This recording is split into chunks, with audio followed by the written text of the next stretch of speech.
Hello everyone. तो कैसे हैं? आई होप स्वस्थ होंगे, मस्त होंगे। तो आज हम लोग टॉपर्स कॉपी को डिस्कस करने वाले हैं। जैसे कि मैंने 2 कॉपी को डिस्कस कर लिया था, तो यहाँ पर हमने फिर रबी सिहाग सर का ही कॉपी है। तीसरा आज हम लोग कॉपी डिस्कस करने वाले हैं, इनका जीएस का कॉपी है।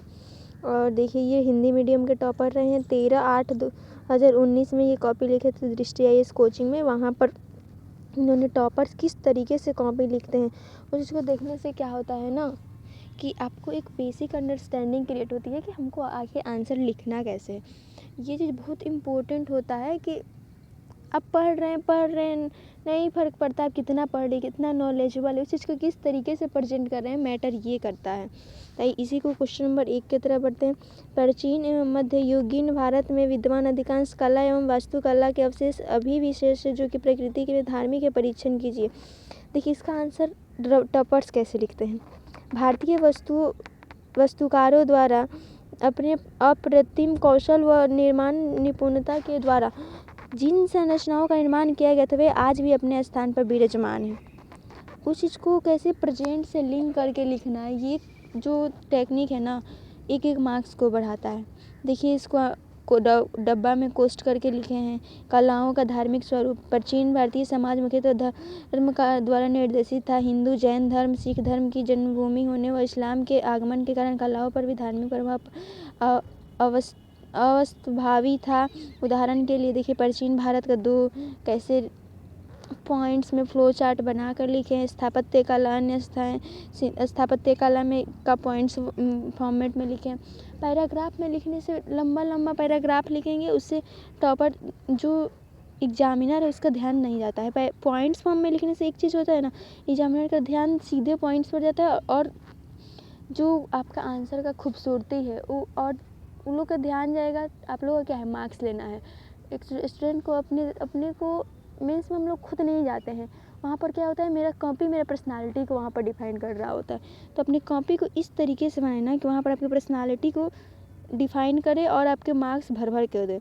देखिए, मध्यकालीन भारत में क्या है, उसको अकबर एवं जहांगीर के दरबार चित्र, खजुराहो के मंदिर की प्रतिमाएं, दुर्ग महलों का निर्माण, इस पर भारतीय कला धार्मिक के साथ साथ धर्मनिरपेक्ष भी थी। देखिए, पॉलिटी से किस तरह लिंक कर दिए हैं कि धर्मनिरपेक्ष भी था कला में। और इसी के साथ क्वेश्चन नंबर 2 की तरफ बढ़ते हैं। चोल कालीन कांस्य प्रतिमाओं में सर्वाधिक परिष्कृत मात्रा माना जाता है। हाँ देखो, चोल कालीन जो प्रतिमा थी उसमें सर्वाधिक कांस्य का परिष्कृत माना गया था।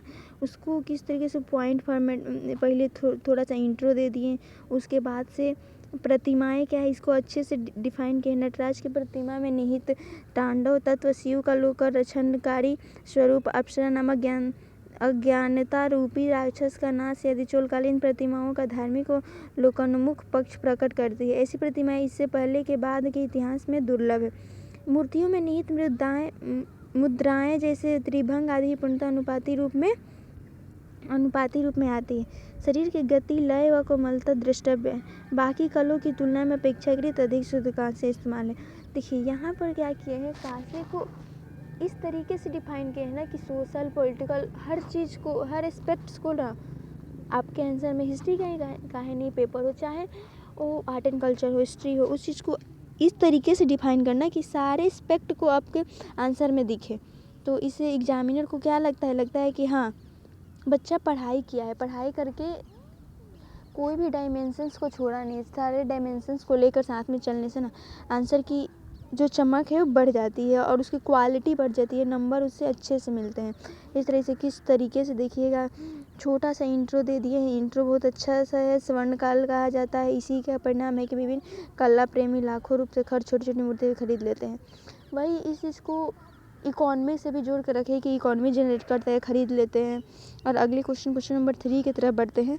तो आधुनिक भारत के निर्माण में ईश्वर चंद्र विद्यासागर के योगदान की चर्चा कीजिए। आधुनिक भारत के निर्माण में ईश्वर चंद्र विद्यासागर थे, उनका क्या योगदान था। हिस्ट्री का बहुत अच्छा क्वेश्चन है। इसको देखिए, क्या टॉपर्स किस तरीके से। आधुनिकता एक काल निरपेक्ष या स्थान निरपेक्ष आधार नहीं है, सीधा सा बात है। आधुनिक लोग मॉडर्न क्या समझता है कि एग्जैक्ट कोई डेट रहा होगा उसके बाद से मॉडर्नाइजेशन स्टार्ट हो, ऐसा नहीं है।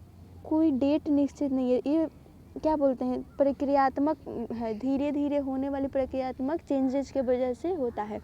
इसको इस तरीके से इस पर विद्यासागर का जो थॉट है, इनका योगदान है, उसको किस तरीके से अपनी कॉपी में पेश किए हैं। देखिए, मानवतावादी पक्ष को भी दिए हैं। विधवा विवाह अधिनियम पारित हुआ, इसको पारित करवाने में प्रमुख भूमिका रहा है।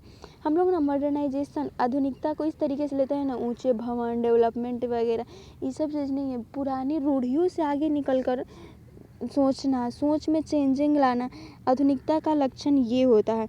आजकल हम लोग सोचते हैं कि बड़े बड़े जहाँ भवन है, मार्केट अच्छा लग रहा है, वो आधुनिक कपड़े, वेस्टर्न कल्चर को अडॉप्ट करना, आधुनिकता का ये नहीं है। पुराने सोच से अब आगे बढ़ना, पुराने सोच को किस तरीके से पीछे छोड़कर हमको पुराने तरफ पे चल रहा था, वो रूढ़ियाँ है, वो रूढ़ियों को आगे छोड़कर आगे की तरफ बढ़ना, लाइक नए नए थॉट अडॉप्ट करना, जिससे किसी को प्रॉब्लम ना हो, उस चीज़ को हम लोग आधुनिकता में ले सकते हैं। और देखिए आगे क्या लिखते हैं, तर्क और वैज्ञानिकता भी है, वैज्ञानिक टेक्निक के थ्रू कैसे हम सोच सकते हैं, आधुनिकता का ये सब पहचान होता है।